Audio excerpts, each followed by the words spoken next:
At this point, you know a little about how rules are made by agencies. Now we're going to discuss when you get to challenge a rule in a court of law, which is referred to as standing to sue, as well as the amount of judicial deference courts apply to agency final rules. As you may recall from the legal principles video, courts deal with cases and controversies. The Administrative Procedures Act takes this language and establishes certain requirements. The first is that the issue must have concluded all administrative remedies first before going to court. This is known as ripeness. The rule must be final.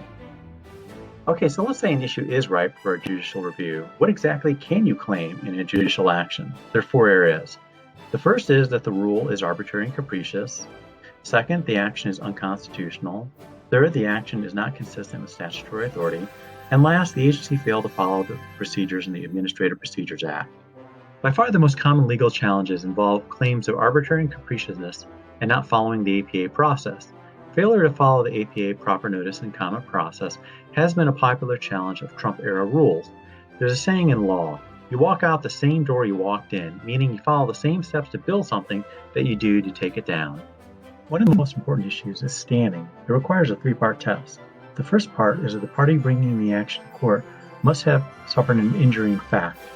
Second, there must be a link between the agency action complained of and the injury in fact. And finally, the court must be able to redress the injury in fact.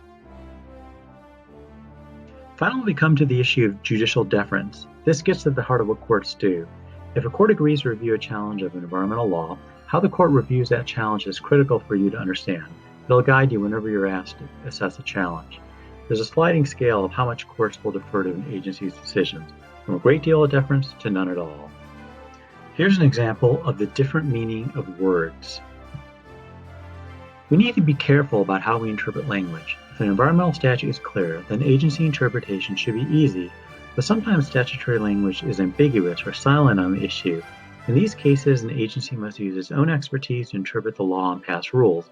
The job of judges is to assess whether that interpretation is true to congressional intent. Judicial deference refers to the level of respect and restraint the court grants to administrative agencies.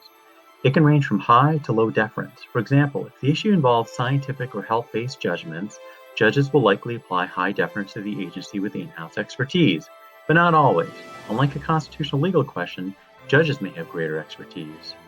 Where there's ambiguity in the statutory language, and as mentioned earlier, this can be based on ambiguous language or silence on the issue, then this affords the interpreting agency greater deference because Congress has not spoken precisely on the matter.